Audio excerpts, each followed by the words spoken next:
On Wednesday, June 29th at 6 p.m. and replayed on Thursday, June 30th at 9 a.m. on Channel 14 and webcast at www.sacmetrocable.tv. It is also closed caption. Members of the audience wishing to address the board should fill out a speaker card located at the rear of the room and provide it to me or Adam. Please speak into the microphone and state your name for the record. We would appreciate everyone turning off their cell phones. Thank you. And with that, we have public addresses the board on matters not on the agenda. Okay, we have three speakers. You'll have 3 minutes each to address the board. Mr. Barnbaum, then Mr. Tardaguia, and then Ms. Askernice. Good evening, Chair Schneer and members of the board present. Mike Barnbaum at Ride Downtown 916. So first of all, since the board won't meet again until July 25th, want to wish everybody a happy new fiscal year, starting on Friday. And we're very pleased that the governor signed the state budget bill today, speaking of that. We want to let the board know that on Friday, July 22nd, so that's the Friday before your next meeting, the San Joaquin Joint Powers Authority, which did increase service to 7 daily trains back on June 20th, and it's the first increase in their service in 14 years. They will have a board meeting around the Jack London area in downtown Oakland. The building and the time that the meeting starts has not been fully finalized, but it is on Friday, July 22nd. Keep an eye on sjjpa.com as it gets closer for the time. And the most accessible route to the meeting will be the Capitol Corridor to and from the meeting out of Sacramento. Later in your agenda, you will get a full detailed report on the Capitol Corridor, so we'll save that until later. And on July 19th, we're going to attend a meeting of the Roseville Transportation Commission. We talked to their staff today. They said preliminary results on a survey they're putting out for service to the Golden One Center is boding very well. They want to put that on their commission agenda for their 7 p.m. meeting again on July 19th. And we are working with them in SACOG and the public-private partnership that make up the Golden One Center to figure out the best of logistics for their transit service to get to events throughout the event season. So stay tuned, more to come on that. We hope that that will be very successful. Great, thanks, Thank Mike. you. Jeffrey? Jeffrey, our new GM, is learning how to pronounce your last name, so we'll see. We'll give him a test at the end of the night. Yes, people. If he does better than I did. All right. Well, last meeting I was going to offer you, asking for more time and offer to each of you something in a bit of a caveat. But today I will simply start off with the saying, hey, September 14th is a Wednesday. Riders that are out there, please listen. Let us see what other choices we have than regional transit. The 15th, which is Thursday, which was when originally the 8th and Capitol was going to open up as a new light rail location, now has been put off to the 16th. But I will still say, let us go show and see what it is like on the 15th. One of the caveats I'll offer is I went and took a tape measure over there because at the MAC meeting some time ago, which I will say to this board, it really I think would be valuable if you guys would read some of the minutes that go on with the MAC meeting. Do you realize the last time you've had a report from your mobile accessibility has been how long ago? It hasn't been January, February.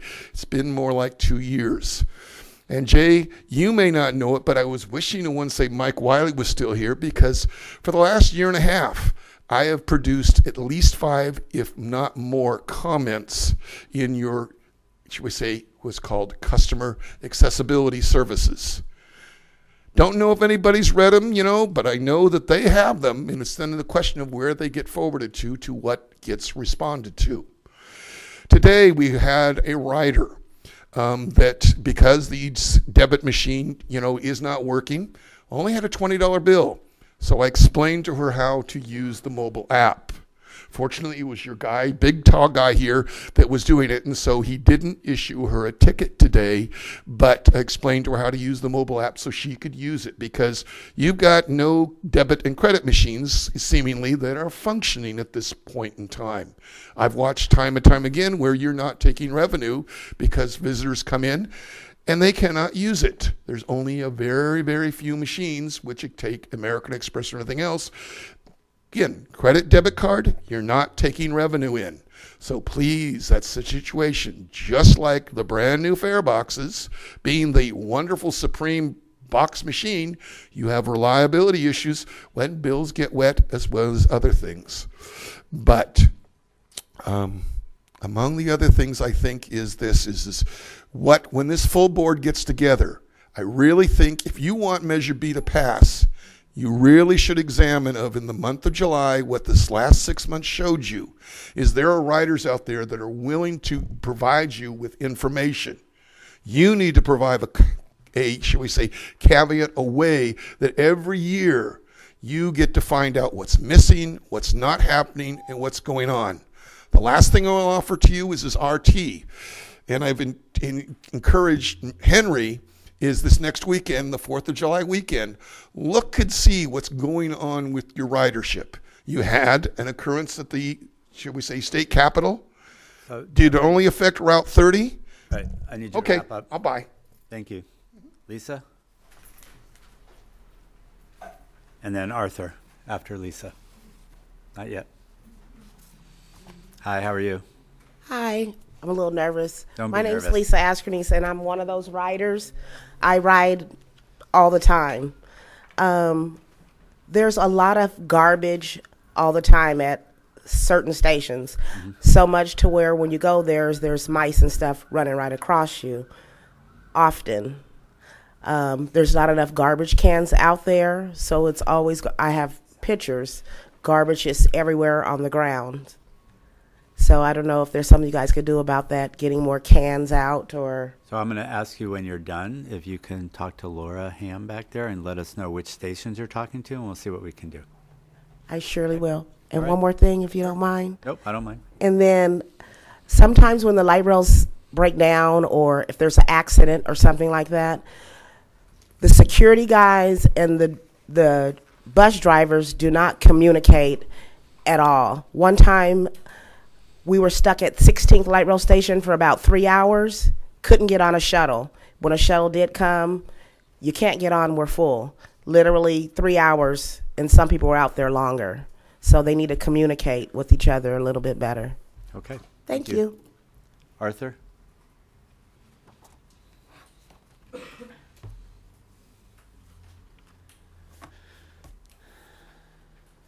Thank you, Board. Thank you, Board, for letting me speak. I mean that in a million times. But I would like to ask, I keep forgetting to ask the Board this. Why is it that they don't show like where the buses come in at and pull out at Arden del Paso? That there was one time that you was doing some remodeling at the Arden del Paso station, and they said that once that they got it done, they would be putting the signs back to show like where the board and where not the board. But to this day, you cannot even get on a bus and all because you're where the train is, like where it comes on the tracks. You can't go anywhere. You have to wait until that train clears. Once it clears, you can get on the bus. There's a 99% of the time that when I'm at Arden del Paso station, I personally have to wait, and other people have to wait, and then there goes the bus that you wanted, and you had to wait maybe another hour before another bus. And this bus, if they don't wait, please put signs up where you're supposed to at the time. But at the same time, you cannot board until that train clears at Arden Del Paso. Okay. And that is what I've been wanting to mention. No, so I appreciate that. I know Mr. Lonigan is taking copious notes, and if he has questions, I'm going to ask him. If they waited until the train left, we could board the bus right then. Okay. And the way you have the train time at the moment, there's some trains. No, I realize it's hard to schedule. I realize that, but the way you have the schedule, when a bus is coming in, the train is going out, and vice versa. Okay. All right. And that is all I wanted to say. So I'm going to ask Mr. Lonigan to kind of check in with you before you go tonight. Okay? All right. Thank you, Arthur. And thank you for letting me speak. I appreciate you bringing that to our attention. Okay. And that's been quite a while, not just recently. Okay. Thank you. Moving on, consent calendar items 1 through 13, noting that you have speakers on Yep. 6, 9, and 12. Okay, Mr. Rawlings, do you want to speak on number 6 and number 9? So Cindy, if you want to just put 6 minutes up there for the 2 items, that's fine. And then Mr. Tardigia, you're on item 12.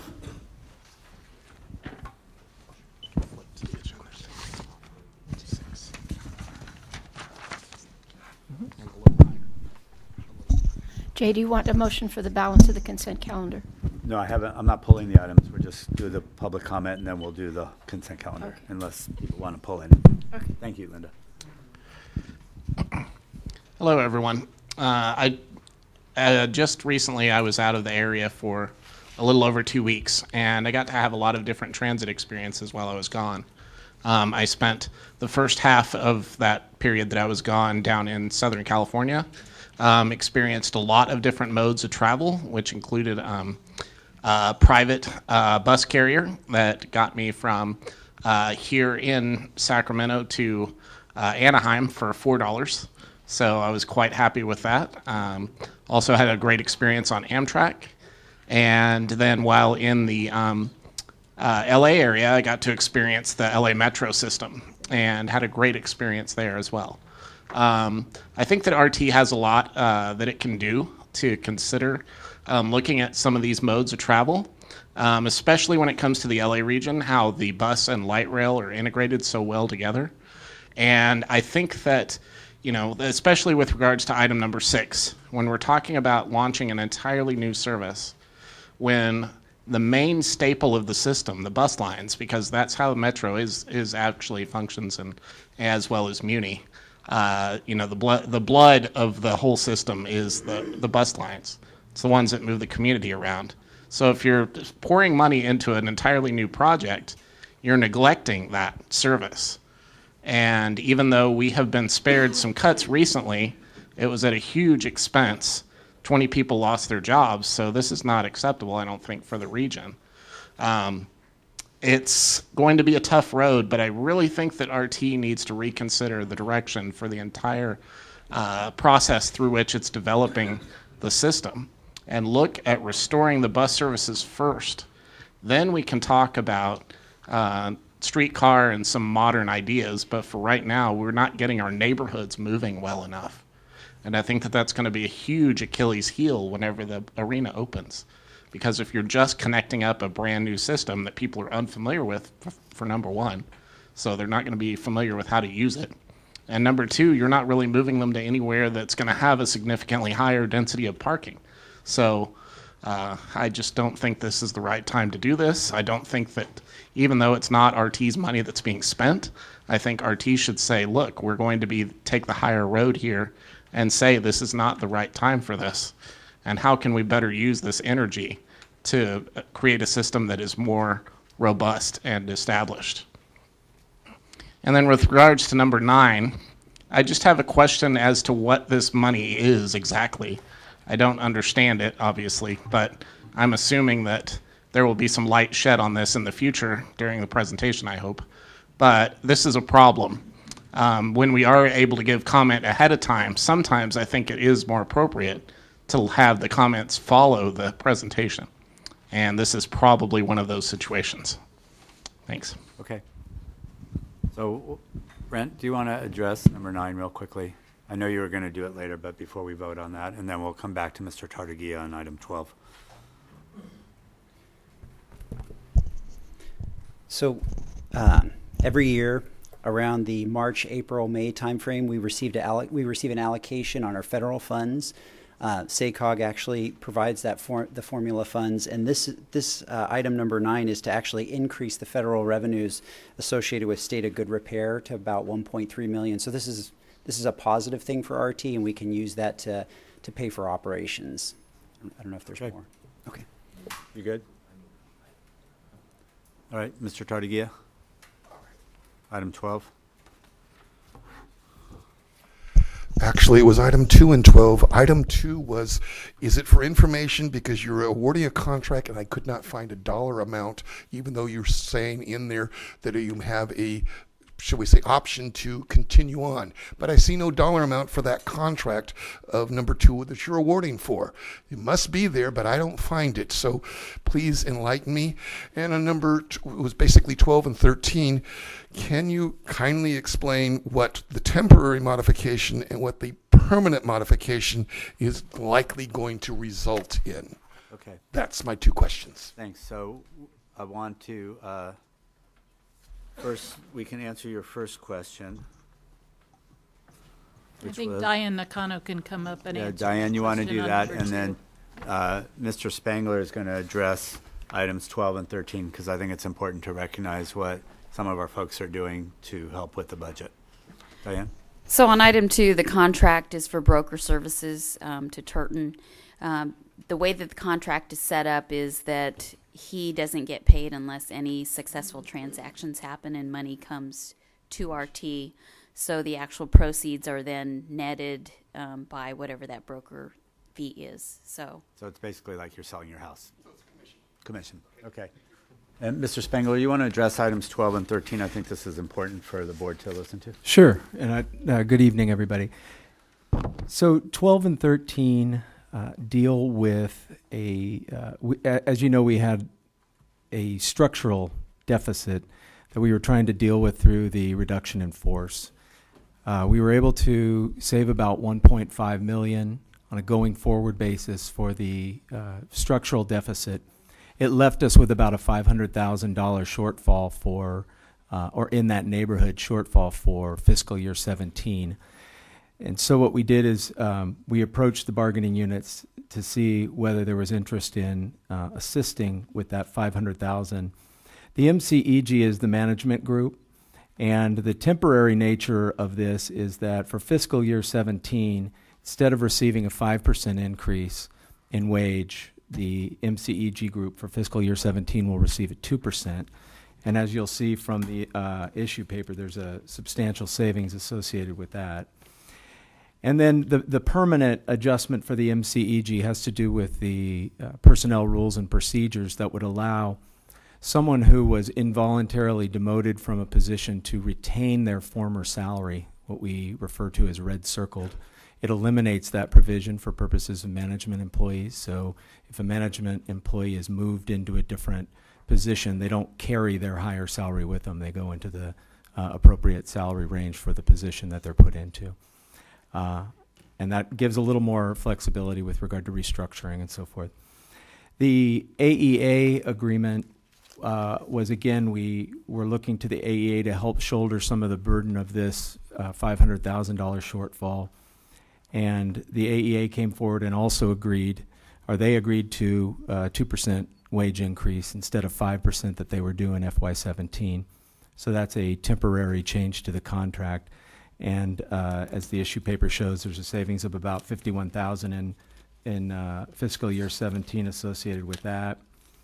And with regard to the MCEG, I think it's closer to what is it? 225,000 for fiscal year 17. Okay. So I just want to recognize and thank both of those groups for coming forward and helping us to close the budget on a voluntary basis. So with that, any questions on the consent calendar? Mr. Natoli? Yeah, not a question. I just wanted to point out on item 8, which is a resolution for the extended agreement with the County of Sacramento on the passes for DHA, Department of Human Assistance. I just wanted to thank Mike Wiley came to our meeting during our budget session. We are very interested in continuing that relationship for general assistance recipients. So for Henry and staff on the RT side, certainly for the county staff, hopefully we can work together and find a way to continue that. I think it's important for folks that are, out of work, out of money, but certainly in need of some level of support, very basic level of support, to have the transportation available to them. So I would just encourage RT staff through the summer. We'll have this back on our agenda when we have our budget adoption in September, and so hopefully over the summer we can figure something out. So hopefully, and please pass our thanks on to the county for giving us that 3 months to try to work this out. I think it's important for our customers. Thanks. Okay. Ms. Budge, do you want to make a motion? Yes, I'd be happy to move the consent calendar. Okay, we have a motion by Ms. Budge, a second by Mr. Natoli. All those in favor signify by aye. Aye. Aye. Opposed? It says sparse but unanimous. Motion passes at 100 votes. Okay, we're going to move to the general manager's report. Yes, and Tim Spangler would like to make some points of clarification. Thank you, Tim. Yeah, just a couple of quick points of clarification. Some of you may have read the article that was in the Sacramento News and Review.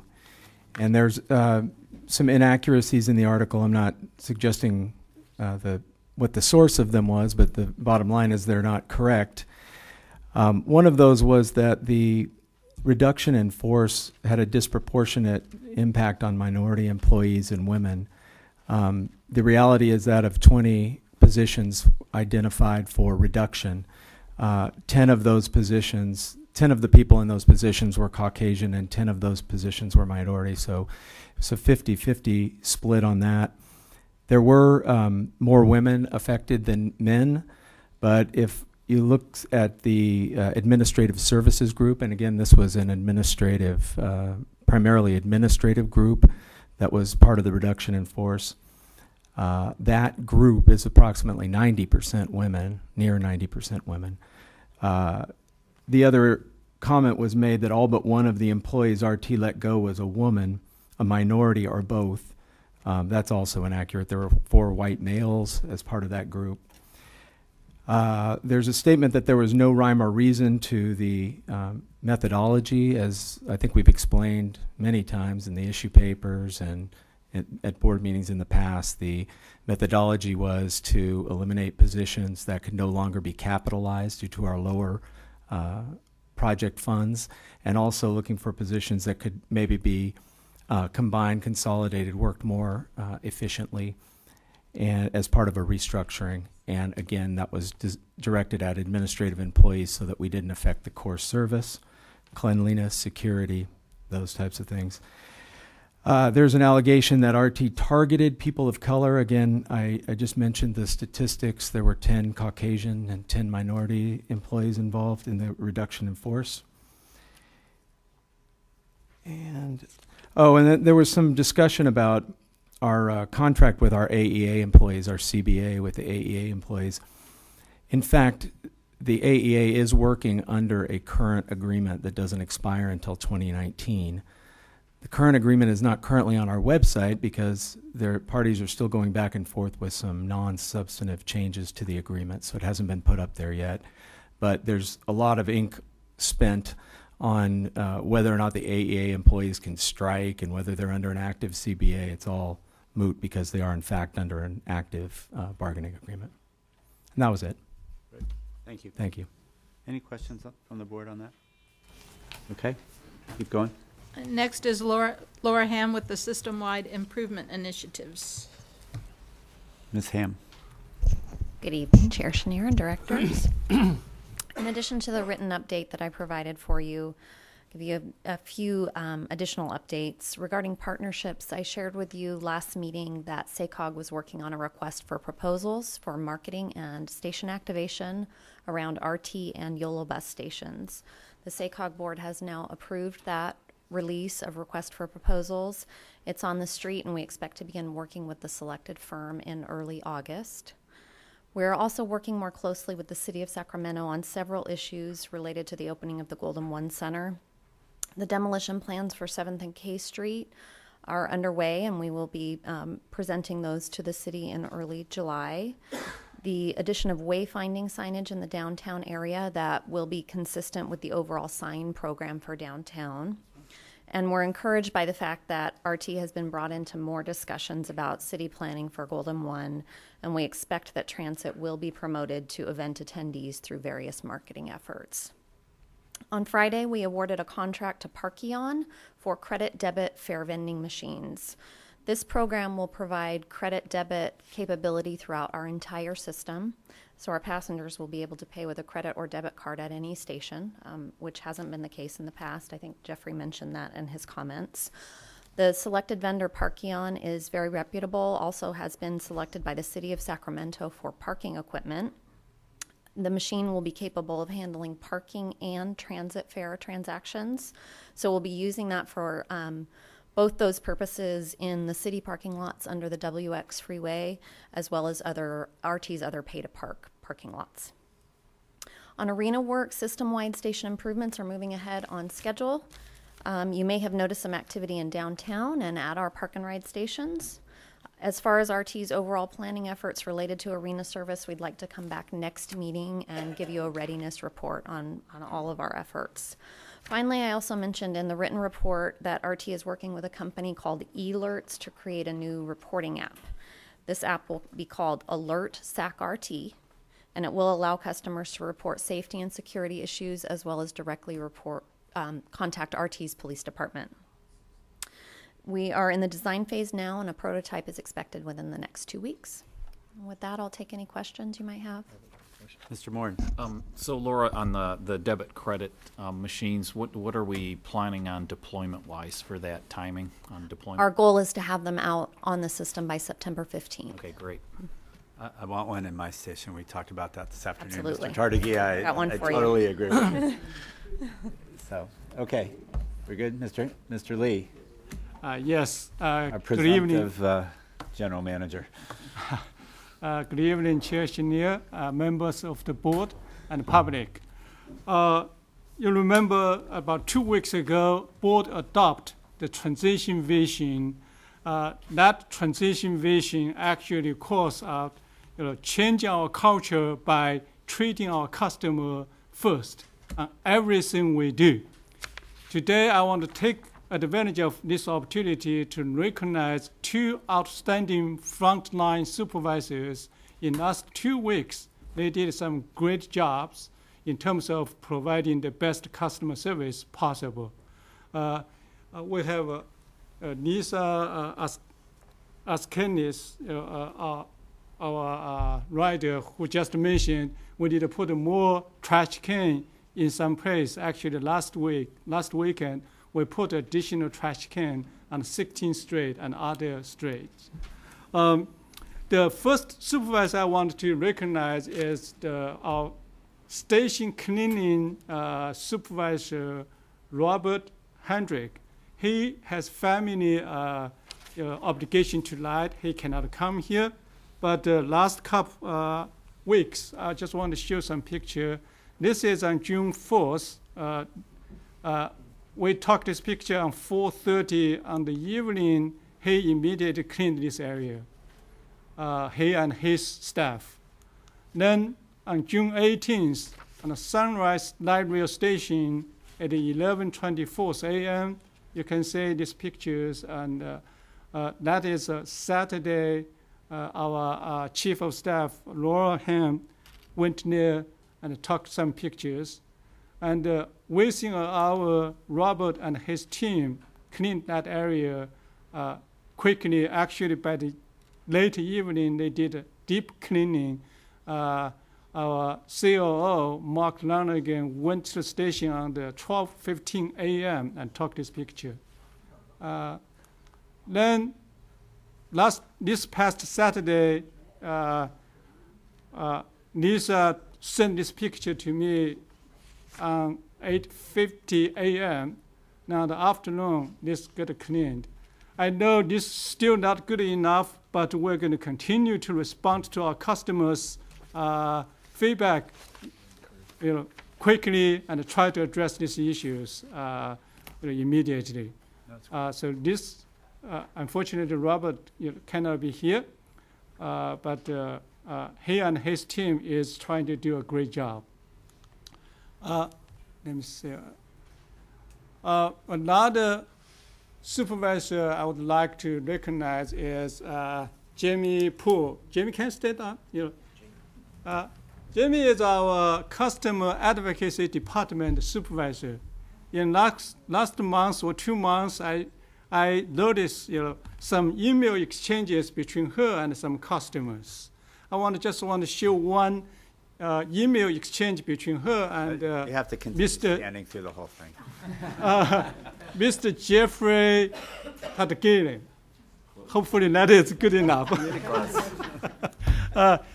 This is Jeffrey's email, I think. No, this is James.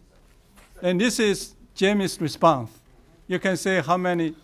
This is long email responses. They hit about like more than 10 points. And they two talk each other very friendly, very respectfully, but again, great exchanges. Then this is our department, customer advocacy department, doing their helping customers. In last whole year, they received about 7,000 contacts in 2015. We have a bigger customer service department. They normally deal with the customers. But Jamie's group, just about 3 people, right? Yes. Yeah. They deal with the most difficult issues. I thought you were saying they deal with the most difficult customers. So.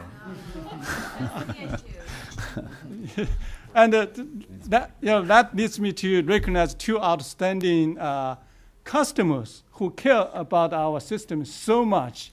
One certainly is Jeff T. Mr. Jeff. He really spent enormous of time writing our systems and give us feedback any moment. That really helps us to make improvements. And secondly is my new friend Lisa. Can you stand up, Lisa, please? About like a month ago, I met with her in the 16th Street station. We talked about 45 minutes. What she said in front of the podium, she told me at that time. So since that time, she sent me about like 20 texts and the pictures. We could be able to immediately identify the issues and address those issues. Just want to thank both of you very much. I know this is just the beginning, and we will continue to work with you. And you just represent lots of customers, and we will continue to work with all of you to make our system better. That's what I want to say. Thank you very much. Thanks, Henry. You're welcome. Okay, we have one member of the public who wishes to speak on this, Mr. Birnbaum. Item 14. Thank you. Yes, so on the first part of the presentation, it's been a pleasure for us to attend the council meetings and make mention immediately after President Granger gives his presentation, make mention of the transportation initiatives that have gone on in between council meetings.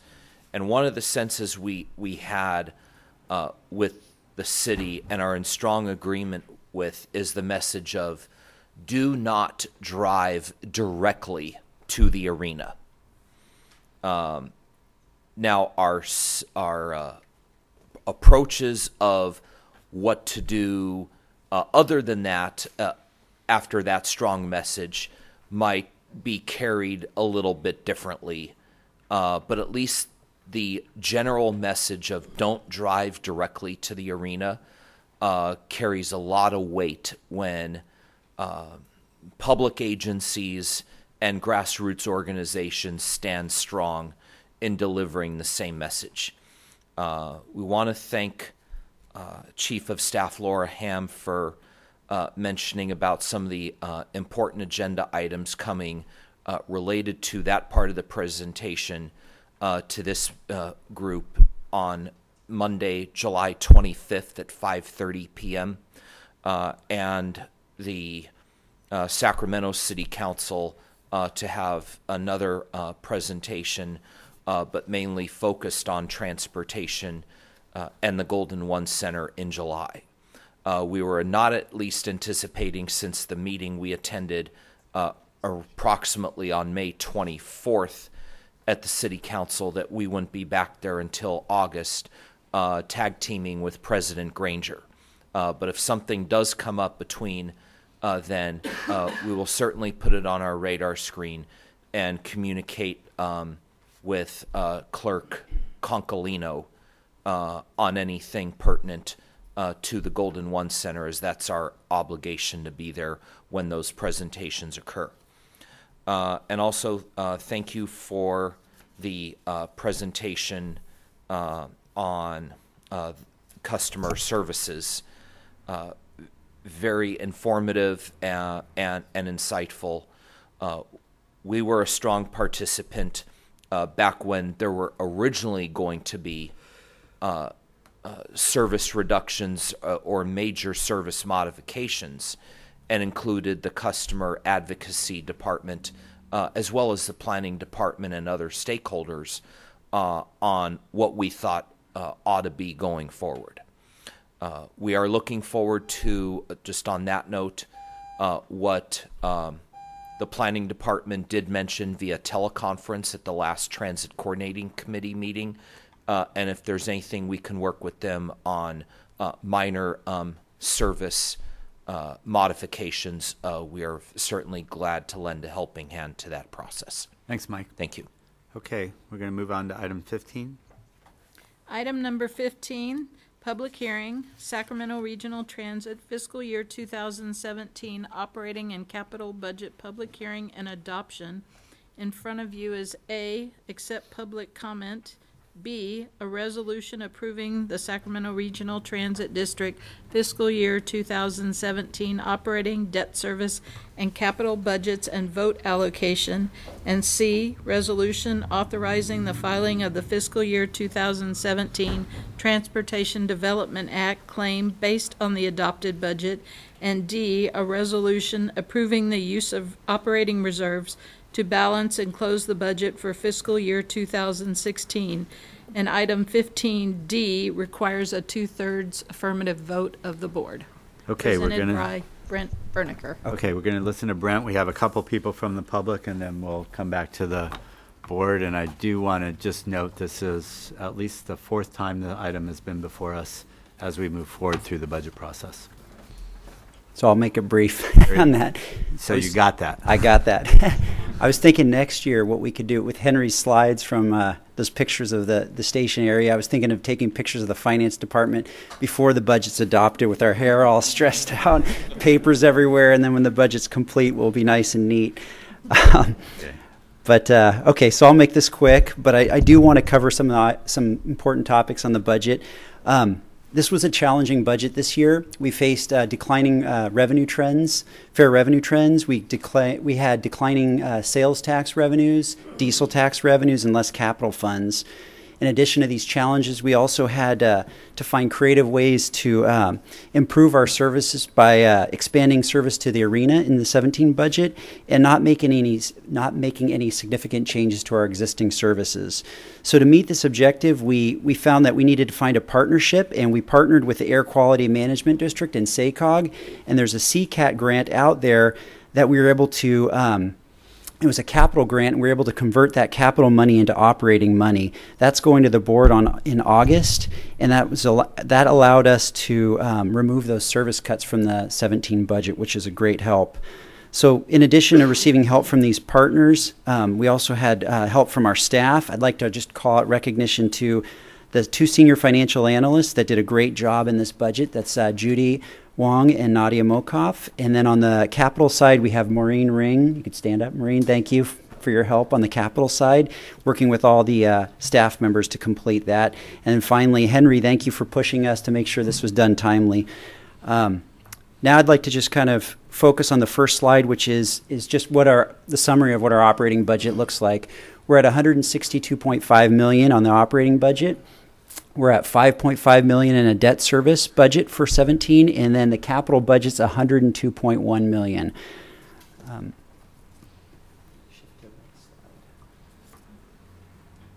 Okay.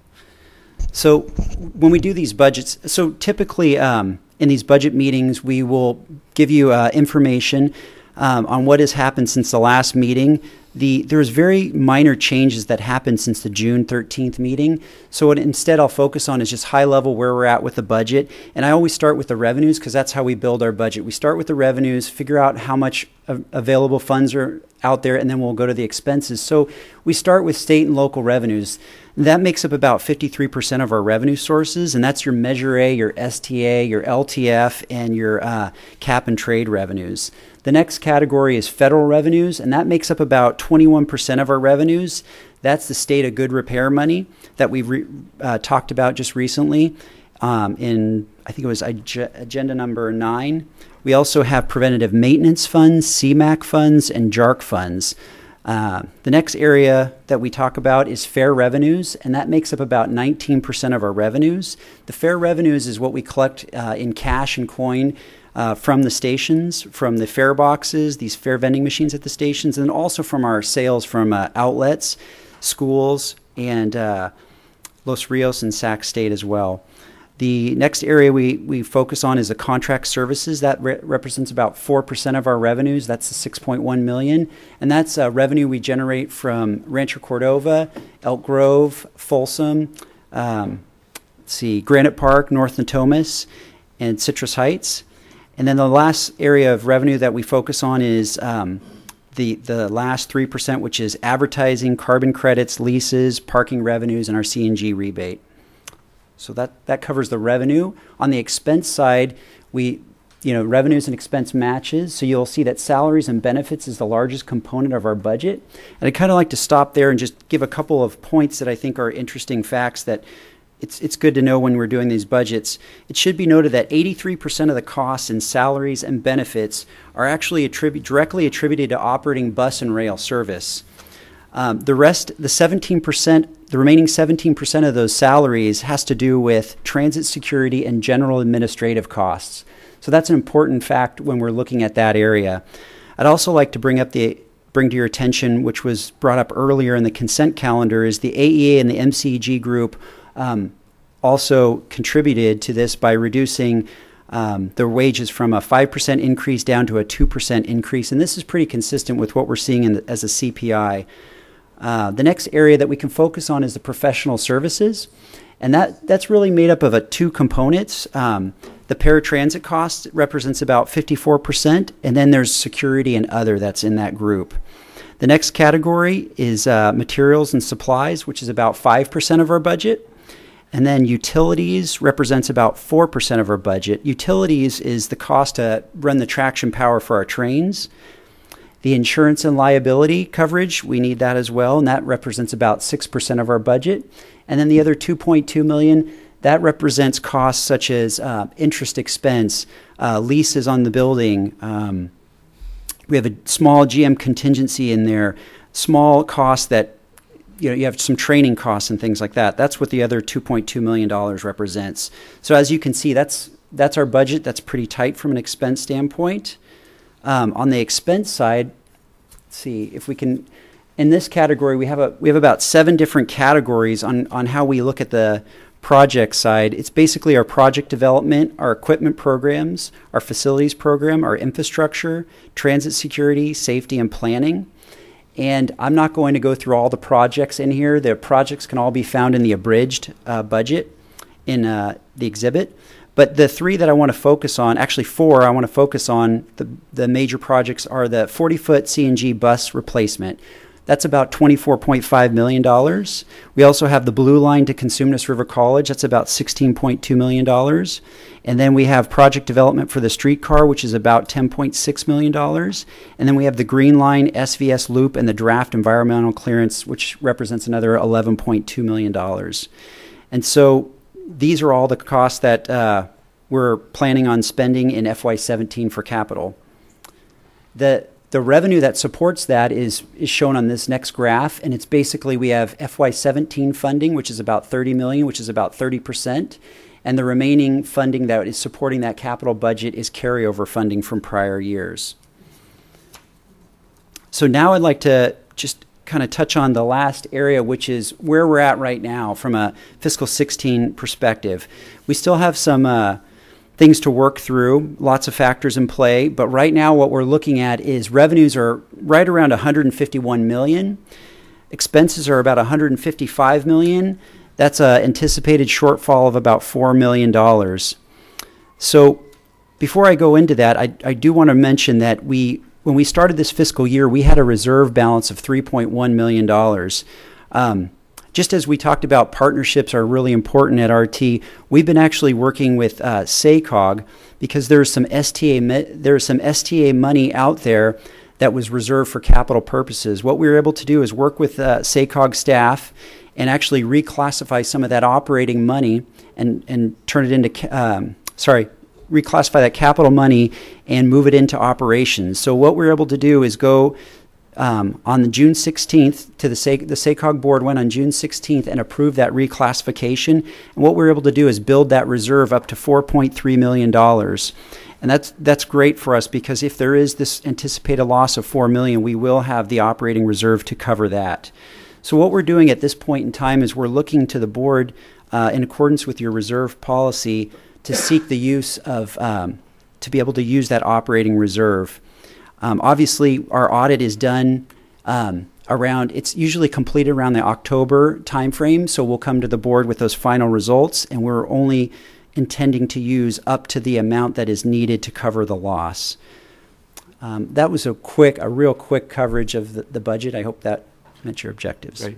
So just one quick request when we do this in the future, particularly since salaries and benefits are such a large percentage of our expenditures, I think it would be good to break those out the way you did for people to actually visually see that. So sure, breaking out kind of bus and train operations and security is because we do spend quite a bit on it. So I want Norm to see how much we're giving him every year. Yeah, okay. And maybe something to point out too is, and that's in the salary and wages, we also have a security budget that's separate. Right. Okay. But I think just on the salary, Break that lots out. of times people think, administration is very, very heavy, but I think if you actually lay it out for who we are and what we're doing, it's a good piece for people to be able to see. Great. All right, we have two members of the public who wish to speak on this, and then we'll come back to the board. So Mr. Tartagia, or Jeffrey T., we'll just call you from now on. I'll call you Mr. T. And then Sarah Kerber.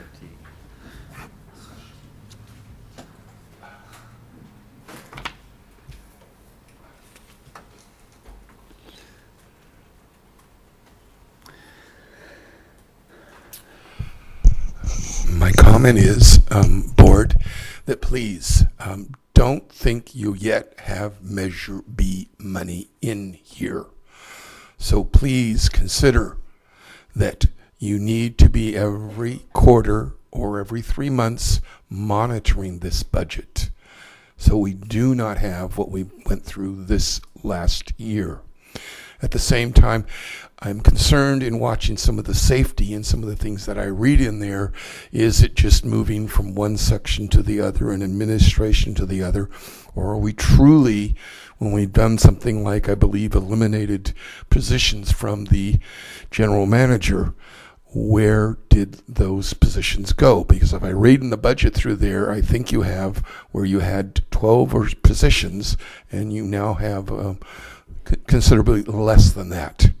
But I may be mistaken in what I'm reading through there, but I tried to do my best just in the last hour to read through that. And it drew some attention to me about your focus. But thank you. So you are correct, and there are 25% less positions under the general manager in the reorg that will be happening. Is that about right? Okay. Sarah?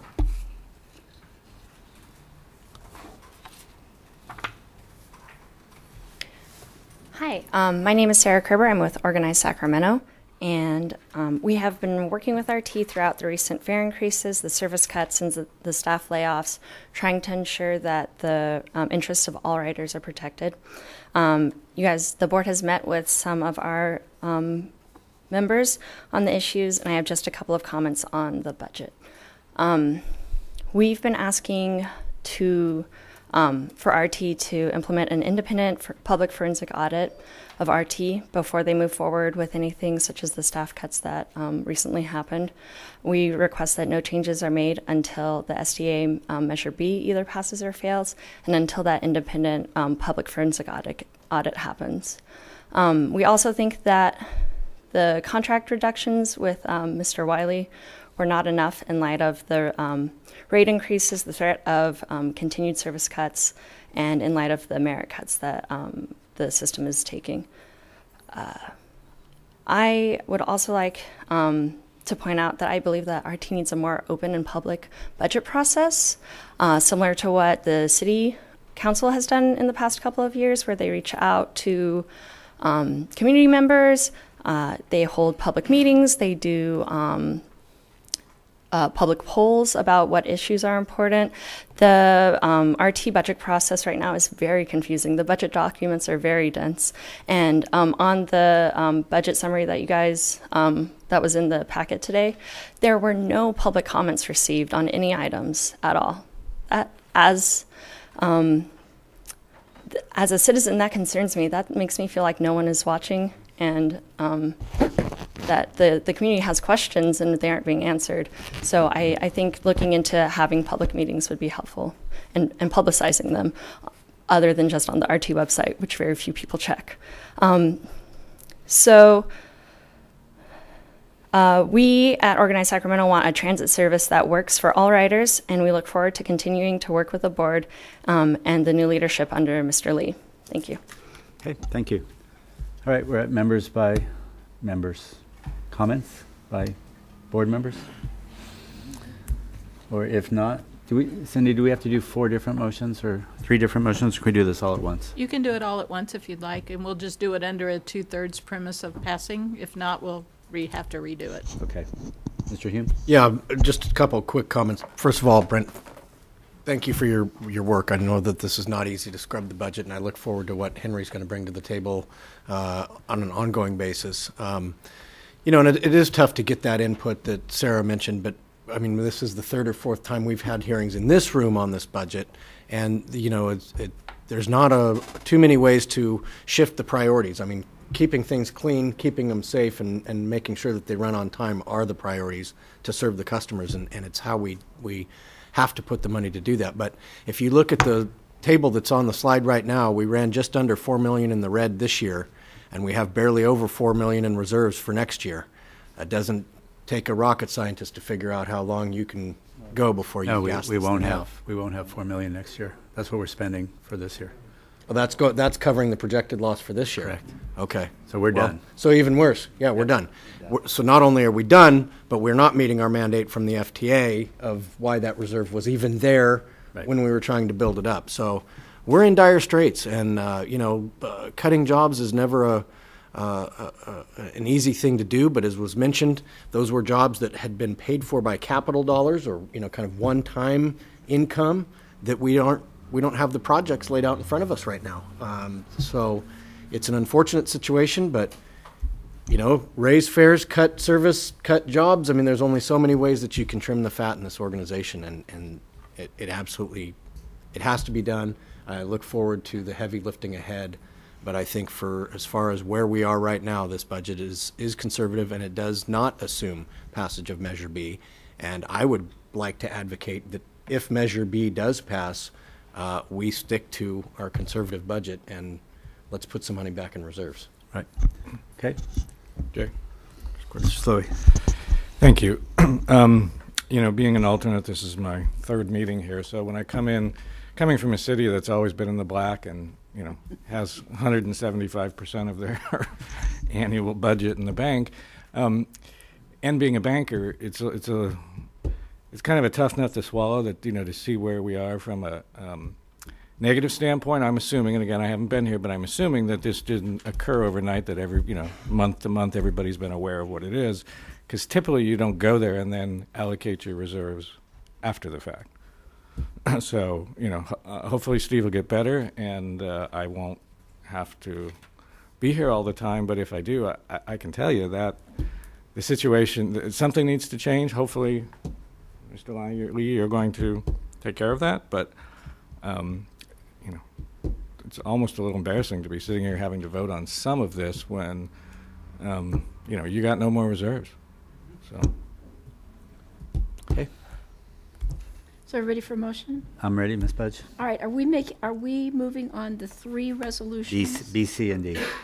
Correct. Yeah. Okay. So I will move approval of the three budget resolutions for 2016. So accepting public comment and moving forward on those. And second by Mr. Slowey. All those in favor signify by aye. Aye.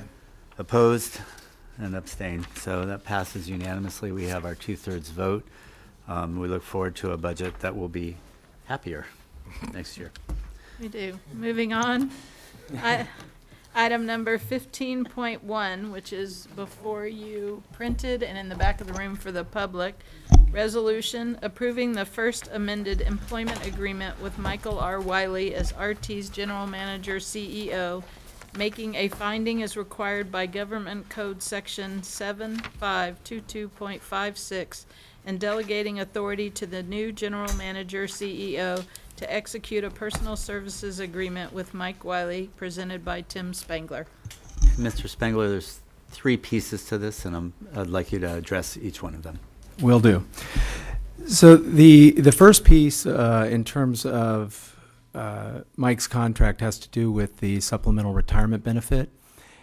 And what I want to touch on just briefly on that is that that is a benefit that arose out of, and it's not just RT that uses supplemental retirement benefits, other agencies use them as well. It arose out of the implementation of the IRS cap on public pensions as a way for the long-term public employee to get the benefit of the bargain of the pension. In other words, a pension is a contract between the employee and the employer, where the pension has agreed to pay a certain amount, and there's a multiplier based on years of service and your final salary, and there's a calculation that's made.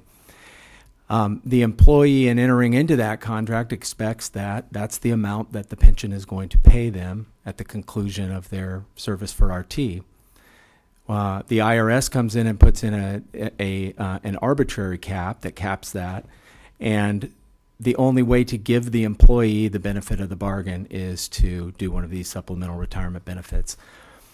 A couple of things I would say about them. They're at RT. They are only potentially available to board-appointed employees. So these are not standard retirement benefits. They are something that the employee has to negotiate over and get put into their contract. They first came to RT in 2007, and they have been in contract since that time. One of the things that I think they may have arisen out of is an attempt to keep long-term employees. As you probably know, once you reach a certain level of salary and a certain number of years of service, and you get to a certain retirement calculation, if that cap were in place and you were unable to exceed it, you would get to a place with long-term employees where they are essentially working for free, because their retirement benefit is paying the same amount as their salary. And that's sometimes makes it difficult to retain a long-term employee that you want to keep, because the employee would be making the same being retired at home as they would pulling 12 and 14-hour days like RTGMs have to do. So that's sort of the genesis of that provision. I'm not advocating anyway on it. That's just a factual recitation of the history of how these things arose. The second piece of the contract deals with the special assistant portion of Mr. Wiley's contract. And back in November, when Mike announced that he was going to retire, at that point we didn't have any idea on the candidate pool, the level of experience of the candidates that we might get for GM. We're obviously at a critical time in RT's history with a lot of budget problems that you heard about. Obviously we have the Golden One Center. There's a variety of other issues. And so the thought at that time was keep Mike's experience around in the event that we have a GM that needs that type of assistance, as to make a smooth leadership transition into some of these important projects. As it turns out, Mr. Lee is a very experienced transit executive, and so through discussions between Mike and Mr. Lee, they've discussed it and decided that that special assistant position is not necessary, and Mike has graciously agreed to modify his contract that had him on contract through the end of the year and retire August 1 to the tune of about $135,000 savings to RT's operating budget. It also has the impact of reducing Mike's overall pension as well.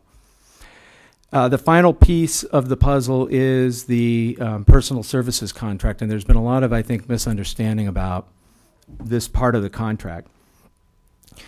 The idea behind the personal services contract is that Mike was elected by his peer agencies as the chair of the executive committee of the CTA. That is not a position that RT just rolls into and it gets by default. In other words, it wasn't because it was RT's turn. It was because 24 agencies decided that Mike was the guy to guide the CTA at this time. Not wanting to lose that leadership role in CTA, because it's going to be a very long time before someone from RT sits as the chair of the CTA executive committee, the decision was made to keep Mike affiliated with RT so that he could continue his role on the CTA and provide that leadership, someone with RT's interests at heart sitting on that, sitting in the chair of the CTA executive board. Mike has agreed not to bill any money at all for the time that he spends on CTA business. There's not going to be any travel billed to RT. There's not going to be meetings, review of documents. Nothing gets billed to RT for work done by Mike on CTA. If we have a project for Mike, it will be explicitly laid out, and he will be explicitly directed to perform that work at an hourly rate. The contract was originally capped at $50,000. We've bumped that cap downward to $25,000 in recognition of the fact that we do need to be conservative in our budgeting, because we may spend some money, and we don't want to be in a position where we spend some money on Mike's services and we haven't budgeted for it. So we are very conservative in that regard. But the likelihood is that there is not going to be a lot, if any, projects billed on that personal services contract, and what we will get is RT having a leadership spot in the CTA through November of 2017. So I think those are the three pieces of the contract. If you have questions about them, I can answer them. Thanks, Tim. We have two members of the public who want to speak on this. Three members, actually. We'll do that and then go back to the board. So Russell, and then Tammy Dramer and Mike Barnbaum.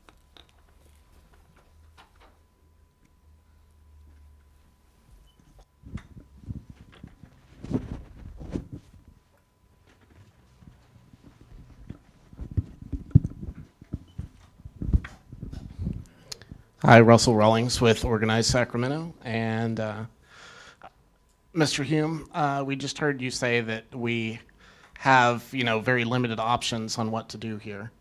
And here's an option. It's disturbing to me that I'm hearing that RT is choosing to obfuscate federal IRS regulations by offering special benefit packages. And I think that that should be the first thing that goes away. It's great that Mr. Wiley has chosen to elect to give up other benefits that RT was going to rain down on him, but it's probably best that RT consider abiding by IRS regulations and limit that, because his time here is finished. We don't need to retain him. We do have a competent new general manager, I assume, who has already decided to take RT in a different direction. And I think that we need to work on this new vision instead of holding on to the past. And the public faith is really going to be determined by the fiscal decisions that RT makes. And if we continue to dump into projects that don't make sense and support people who have already served their time at a level that is beyond the capacity of RT financially, then those are disturbing things to me. I would just recommend that the entire board in the future, when we get to see budget analysis like this, also break out just how these benefit packages and others factor into the total budget picture and give us detailed information on all of that available. Because as I saw, the income from state and local was lumped together. And from what I have heard, it's great that we have a leadership position at CTA now, but RT does not compete fairly against funding sources from the state that are available. They pass up grant opportunities and other actions that could be taken that could get state money into the institution. So I think that we need to take hard looks at all of these things, and I recommend that the board really take leadership on this and insist that staff do these things. Thank you. Thank you. Tammy? Chair, Mr. Chair, if I could just correct one thing real quickly. There is nothing illegal about this retirement benefit. In other words, the IRS cap applies to the amount of money that a person can receive from the plan. The supplemental retirement benefit is taxed and is taxed mightily. So there's no obfuscation of any IRS rule. It's giving the employee the benefit of the bargain of the pension.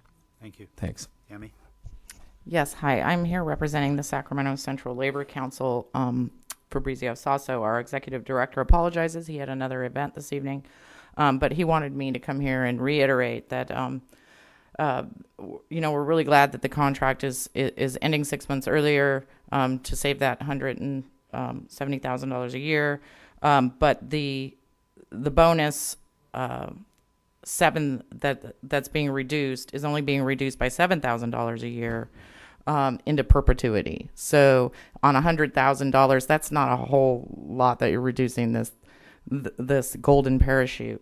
And $100,000 out of our operations budget, that's the one we don't get matching funds for, or hardly ever from the government. So that little bit of money, $100,000, it's a little bit of money in the scope of our budget, actually goes a really long ways. And when you take it away, it means a lot of impact on our services, including garbage pickup and bus services. So we'd like to see further reductions in the golden parachute. We think that Mike can land pretty safely on his retirement with the $210,000 a year. We think that's fair. We want to see a public independent forensic audit because this budget process is not clear and it can't be followed even by folks who know how to read budgets. You're lumping the city and state fundings together, and it needs to be spread out so everybody can see where the money's going. We have the second highest fares in the country. The system should be working. We should be expanding our services. We should not be retracting our services. Thank you. Thank you. Mike? Thank you. On this item, take these, though, as my own comments. I have talked to my members, and everyone has a little bit of mixed emotions about this, so there wasn't a unanimous agreement going forward with this. But what I see is not so much the money being the object, but it's more of the person and the experience that they bring and have brought to Sacramento, the regional transit district, and the qualities and knowledge of the person that going forward can make all of us Sacramento proud. Mike is one of the strongest veterans of the regional transit district. And it's not very often you see somebody who has retained employment with one employer for a great number of years. Mike started at the Sacramento Regional Transit District on Lincoln's birthday, February 12th, 1978.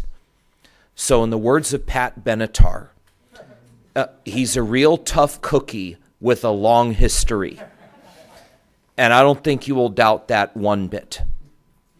I hear the public sentiment and upsetness with things going forward. And I would be willing to offer to the public and to you and Mr. Lee, to you and your team, if there was any work you'd want me to do for absolutely free, I would step forward and do so. But the key important thing going forward, and kind of going back to our organization for a minute, we have an attorney and we have a legislative advocacy firm as we need it. We talked to RT, and we know that they retain the services of Smith Watts Incorporated. So we decided not to compete with that and brought in Shaw Yoder Antwi. And they happen to be the same firm that oversees the day-to-day things of the California Transit Association of all organizations. And we are Sacramento proud that there is a seat as the chair of the executive committee on this group, the California Transit Association, so as not to lose this important asset on that group and representing Sacramento as the chair. Please continue some services as you can with Mike Wiley and with that history, and we wish him and his a happy retirement and great life going forward. Thank you, Mike. All right, that's it for public comment. Mr. Hume. Yeah, I just want to be clear on something. Tim, in reading the staff report and the attached resolution, tonight's action has absolutely nothing to do with the supplemental retirement benefit. True. Yeah, it's just establishing that if Henry wants Mike's services, he's authorized up to $25,000 to retain Mike. Well, but it does amend Mike's contract, which currently, but for this amendment, would go through the end of December of this year. We're cutting it back so that that he's going to leave on August 1. He's going to retire on August 1. Okay. And that has the concurrent benefit to RT of $134,000 and then some less on the pension as well. Okay. I just wanted to make that clear because I don't know, in November when we voted on that, the supplemental retirement, I think it was on consent. It may have been, but that provision actually was in Mike's contract in 2008 and 2013 and It was. Oh, yeah. Prior to that. Yes. Point. Okay. Well, so, I mean, here's where I think, Henry, I'm excited to see what you do. Mike's been in this organization for 30 some odd years. He's given his career to it. But the reality is, as he leaves it, it's not in the best place. And I'm not laying the blame at his feet, but I'm saying I want to see what you do. And I want you to be the captain of this ship. And so, Mike's going to be making more in retirement than most of us make in our careers. So I wish him well. I wish him tenure on the CTA, but I'm looking for your leadership. And so I will approve this, but don't be afraid to be a big boy and do it on your own. So slowly, just a quick question. And did I read, Mr. Spangler, I saw that Henry doesn't have one. That's correct. The ability to put one of those in here. Correct. Okay. Correct. And I also want to be clear that we were very clear. Henry's contract was before this board at our last meeting. with a side-by-side of the differences in that contract, it's less in dollars and it's less in kind of these other pieces. Yeah. And also the supplemental goes back to the prior GM as well. So this is not a new thing. Right. It's a little unusual. I mean, it is, again, it's been here since 2007, so I won't get into the history on that. But personally, as a taxpayer, PSCs, I hate them. I think they're a burden to the taxpayer. And, Mike, I like you as a person, but as a job, I think the job pays a certain amount, and, anybody can be replaced. And from a board, you got to look at that. And again, most of us weren't here in 2007, but these things are bad news across the board. So, okay. Anybody else? All right. I'm happy to move this item. Is there a second? Second. Second by Mr. Hume. All those in favor signify by aye. Aye. Opposed? Abstained? The motion carries. Item 16. We have one member of the public who wishes to speak. Mr. Barnbaum. This is a capital corridor. Okay, this is the capital corridor. Thank you. I was fortunate to have the ability to attend the capital corridor meeting along with John Dara of RT staff and Director Hansen. The one part, looking over the report written by staff for your reading and receive and filing, was the note that, I think it was the fourth to last bullet point in the staff report, was a big item. But even though, if many of you remember, especially at the city council back on May 20th, 2014, the Golden One Center term sheet was approved 7-2, and it was deemed as a passable item. This item that came up also went 7-2, but due to the bylaws stating that it has to be a majority of 16, it was deemed by the clerk as a non-passable item, and they had to schedule a special meeting just for this item. We have not heard to this date if even a special meeting's being held on that particular matter regarding going from the Oakland-San Jose project up the route to the Sacramento-Roseville third track project and the transfer of funds, so to say. But in listening to the managing director, we just want to stress that we cannot wait, due to the uncertainty of the funding, for the next regularly scheduled meeting at 10 a.m. on September 21st in Sassoon City for the anticipation of what's going to be happening. So just maybe a question going forward. Is anybody aware of a special meeting of this group when it comes to that item, and what we can know and have a little bit of sense of comfort going forward? Cindy's aware. Thank you. Okay. Yeah. Oh, there is one? Actually, I understand there will not be a special meeting of the CCGPA, and they're putting it on their next regular agenda. Okay. We'll be there. Okay. Thank you. Great. Thanks. Mike? I want a couple of quick things that I'd like to mention. I apologize for being late to the meeting. I got word late this afternoon that one of my sister-in-law's grandson had, fortunately, not fully drowned, but he was unconscious, apparently drowned, was rushed to the hospital, and they were able to revive him. So I went to be with my wife and sister-in-law and and family. Fortunately, that all turned out very good. And I encouraged my sister-in-law, and she's on her way with two of her sons to Utah, where her grandson and her daughter and family currently reside. So I apologize, but I felt that that was where I needed to be.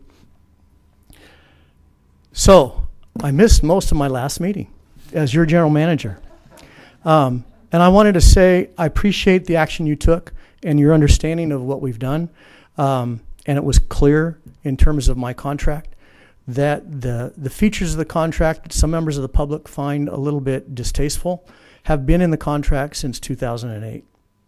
And in fact, we're part of the original contract of my predecessor as well, and others in the organization prior to me. So I appreciate the action that you took, and know that the issue that was raised about me on a personal services contract, the only reason that we suggested the personal services contract, and it was in conversation with the board last fall, was to allow RT to be in the leadership role of the California Transit Association. I have no expectation of, frankly, doing work beyond my retirement date for regional transit. And in fact, when Henry calls, I might not answer the phone. But if you need me, you have that ability for some reason. I have no delusion that I know things better than anybody else. I don't. You have a wonderful staff here that are extremely experienced in themselves, that are extremely capable, and they have a new, extremely capable leader that, frankly, I like to take credit for because I hired him. And so I know that you have a wonderful person to replace me in that position. And I know that this organization is going to do exceedingly well under Henry's leadership and with the support of the remaining staff that are here for him. And I just want to say that it's been an absolute pleasure for me to have the opportunity to lead the organization. Thank you. So, Mike, thank you.